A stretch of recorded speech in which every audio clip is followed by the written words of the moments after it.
Hi, welcome back to my channel. Uh, Today I want to start a kind of series. Um, as I've said in other videos, I have a special needs daughter who is 30. So what I'm going to do is kind of make this Bridget story. Um, Maybe it will help other moms who are, or that moms and dads who are beginning their lives with a special needs child. And I don't know what the correct terminology is now. I've always known her as a special needs child. Although I still call her child, she is 30. Um, when I was pregnant with Bridget, I never felt good. I just knew there was something different. She didn't move in my belly like my first daughter did. And um, I know I constantly called the doctors. And like I had to remind them to give me the sugar test. And I just kept calling them and calling them because I was not feeling good. Uh, for days, I would sleep in 5-minute increments. Seriously. I read probably like 40 books. I would just read all night, and some nights I could finish 2 books. Constantly in the shower.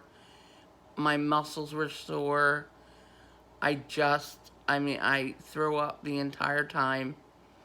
I lost about 30 pounds. And the day I had her, I was fitting into pants, zip-up jeans, button-up, zip-up jeans that I could not fit in before I got pregnant. So things were just going downhill. So finally I went to my due date was March 8th. January 23rd, I went to the doctor, and the entire time I was there was no movement. So I went to the hospital. They hooked me up in the machine. Again, no movement. In about an hour. So I had the car. I had to call my ex-husband, now it's my husband at the time, and he had my 18-month-old daughter Katie with him. So they took a cab to the hospital, and the last thing I saw was the nurses had my daughter, Katie. So it was an emergency C-section at how many weeks that was early. And they took me in. I had the C-section, and I heard the doctor say there was no fluid. So basically, she had suffocated. She was born not breathing. They immediately resuscitated her. She had a 0 Apgar score. And I had to ask them, was it a boy or a girl? And the doctor didn't even know. He had to ask the nurses because she was taken out and immediately given life support measures. So, she was in the hospital for 7 weeks. She was born 3 pounds, 5 ounces. So tiny. I was not allowed to touch her for over a week. and I would have to bring my younger daughter with me and into the neonatal ICU. So the nurses would let her sit with them while I went in to see Bridget. Um, it was it was very difficult. My husband at the time would come with me sometimes, but I insisted on going almost every night once I was able to be with her to feed her. And at one point, I passed out, and they banned me from the hospital for a week. So I wasn't able to see her for a week, which was so hard. And my older daughter kind of hated me because the last thing she saw of me was me going away on the gurney, and my husband at the time took her to my aunt and uncle, who she didn't know, to be taken care of. It was all such an emergency, and I don't have my parents aren't living, and my ex-husband's parents weren't living, so we had no one in the area. So he took her to all the way to, we lived in Philadelphia, and he took her to New Jersey. The cat thinks I'm talking to her, so he took her all the way over to New Jersey to be watched by my aunt and uncle. And they did such a beautiful job. They let me know. They sent me pictures. They let me know that Katie was fine. So it took a lot of weight off my shoulders. But when Katie came home, she wouldn't interact with me. She would only interact with her dad. She was angry at me. But just because I kind of left her, and we were very close. So anyhow.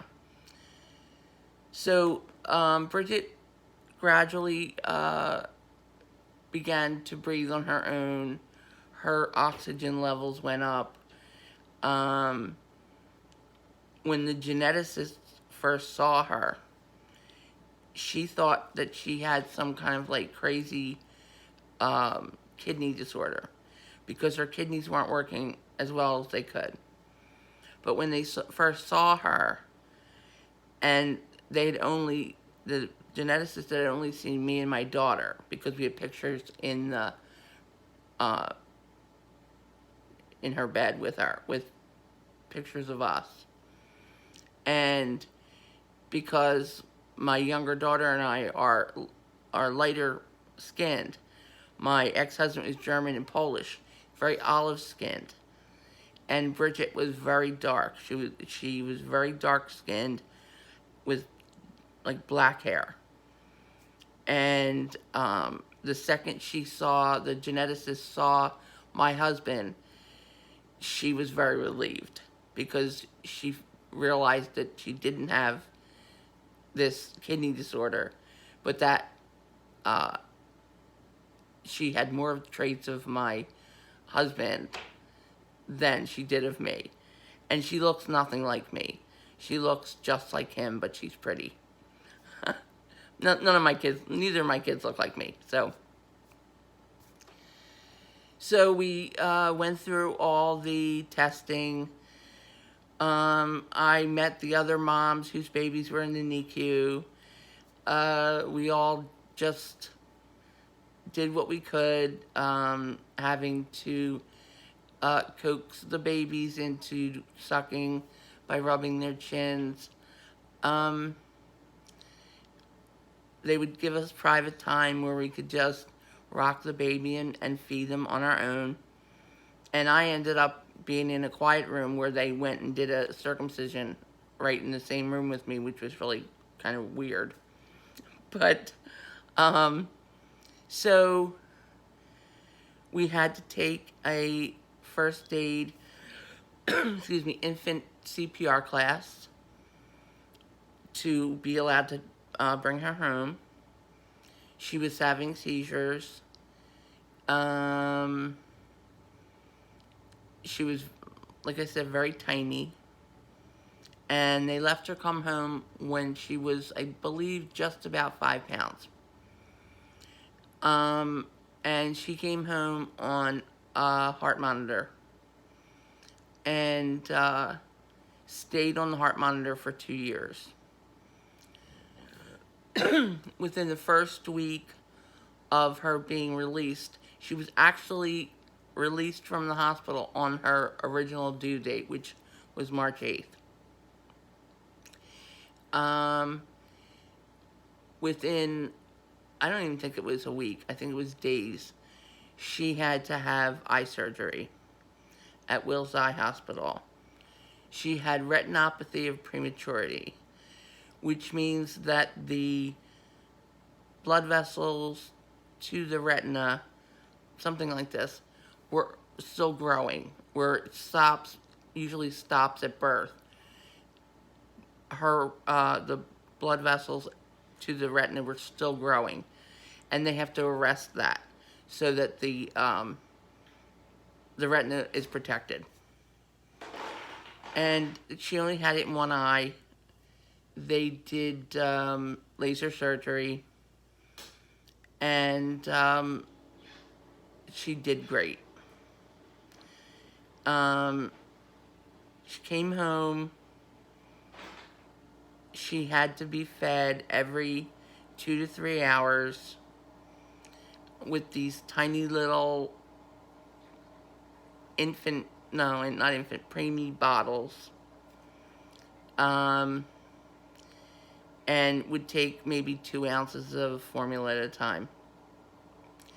And I would literally just have a pot of coffee and a book and sit on the stairs and wait for her to wake up.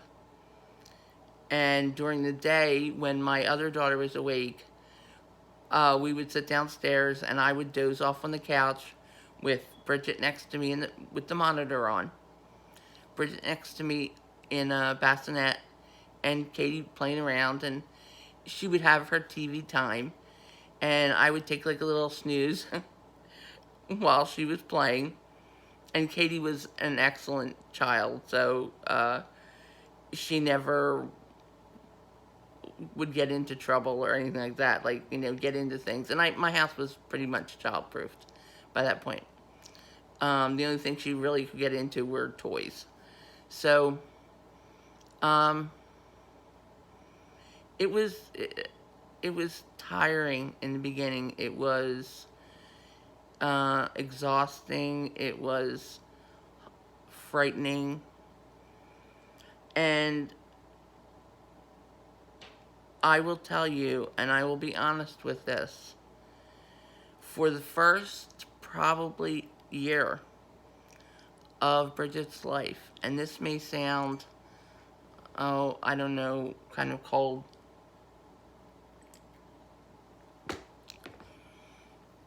but I refused to give my entire heart to her. The doctor, while I was in the hospital after the C-section, had told me to go home and take care of my family because Bridget was not coming home. And I went into such a depression and I crashed while I was in the hospital. They sent a priest to come talk to me. I didn't hear him. They would put me in the bathroom to wash. I would wet the washcloth, put it on the sink, and rest my head on it. I could not do anything except be devastated. So, like I said, for a year or longer, I just couldn't give my whole heart to her because I was afraid she would die and I would no longer have my heart. I had to be there for Katie, my older daughter. And I did not want to lose my mind if I lost Bridget. So I really protected myself. I loved her. I bonded with her. We did all, because when she came home, we did her exercises. She was born, like I said, with very little fluid. So her arms and her legs were in contractures. And she was having physical therapy like the first day of her life. So I continued them at home and I would do them. And she actually did not like to be touched. It was painful to her. And I would exercise an arm and she would cry. I would exercise the other arm and she would cry. So I just started doing a little deeper massage so that she could really feel it. So it wasn't tickling her. Because I think her nerve endings were painful at that point. So I would do, like I would push my hand down a little bit. Not squeezing her, but push it so it was contact, not tickle. And we would stretch out her arms. I would stretch out her legs. I would flex her feet, but always firmly, not over bending, but firmly without a tickle. Because I think the tickle part was I don't mean I was trying to tickle her. But that light touch was annoying to her. So I ended up having to desensitize her entire body. I would rub a hand for 15 minutes. And after 5, she would stop crying, excuse me. And so then, okay, I knew that hand was good. Then we would do this part of her arm. And I would do it for 10 minutes, and after 5, she would stop crying. So I did this for, probably 2 weeks. Because I didn't want to push her. I didn't want her to be upset all the time. But she was my child, and I knew that I had to get her able to be touched. I would rub her back. She would scream. But, again, you put a pressing motion. Not doing this, because that would drive her insane. Do this. And it takes away the free nerve endings to be annoyed. I know it took me 3 days to get her head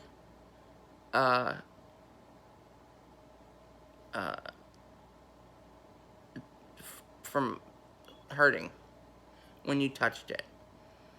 And she had horrible cradle cap. Oh, horrible. But again, I worked on that with these brushes that the doctors had given me. Not picking at it. Don't ever pick at it. But just washing as much as I could. In the beginning, like I said, it was difficult. But I would just have to rub her head, and she would cry and cry. And I just said, no, you're my daughter, and you're going to let me touch you. And so I just worked one little piece of skin at a time, one little knee at a time, one little tiny foot at a time. And that was how we spent our time. Katie would be watching TV. Katie had Katie time on TV. And then there was mommy time on TV. And that's when Katie would play. And I would always try my best to be right there so that Katie had any questions, or I would give her ideas for what to play with, or just different things like that. And so I was always there for both of them at the same time, but Bridget was usually on my lap. Like I said, when she would get sleepy, we would put her in the bassinet. And at this time, she had the heart monitor on all the time. She was very out of it. She made no eye contact. She made no she had no idea that anyone was around her. She just uh, didn't smile. She didn't react. She didn't. She just went along with what I was doing. Um, at about 6 months, I believe, 8 months, I had put her in a walker just to sit her up, and she would lean on the walker. And she was on a medication, and I told my sister what medication she was on. She was on a few, and I can't remember the name of it, but she said that she had read an article that says that this medication makes children too groggy to participate in life. And I called the pediatrician, and I said, this medicine that she's on, she was on medication for seizures. That was different medication. And I said to him, she's really out of it. Is there any way I could wean her off of this medication? Would it be recommended? And he said, I see no reason why not. Because it's not affecting a seizure activity or anything. So it was more of like if we took it, it would be some kind of anti-anxiety. I don't know I can't remember what it's called. So I was so glad my sister told me about this, because I was slowly able to wean her off, and all of a sudden she was holding her head up, and she was engaging with us, and she was smiling, even though she couldn't sit up on her own, nothing, but she was present and alert. So the first year was very difficult. I had to become very organized, because we had, oh boy, at least 3 doctor appointments a week. At least. And it would be just me and my older daughter and Bridget going. It's very difficult. But it's very doable. And I had my chart next to my bed for the CPR. She was in a crib, but I could hear the alarm. And it did go off a few times for the breathing and the heart. And I was in there within seconds. One time having to shake her because she started turning blue. And she, like I said, and I'll get into that later, she was on the monitor for 2 years. But that's the beginning. That's the most complicated part of Bridget's story. And I don't want to make this a forever long video. So, that was the beginning of Bridget's life. Hectic, chaotic, busy, frightening, heartbreaking, satisfying, and challenging. Trying to figure out if I was up to the challenge. Who knows? You don't know at that point. I'm glad I turned out to be up for it. And that was the beginning. So my next video hopefully will be shorter, because I'm going to go from maybe a year to maybe close to 4 years in the next video. Not much was happening, but stuff happened enough to talk about. Okay, I will let you go. And stay tuned for part 2. And please subscribe, like. I have 1 subscriber. Woo! And I know who it is because I told my girlfriend to have one of her daughters subscribe. So, it's a friend of mine. All right, you take care and you be well.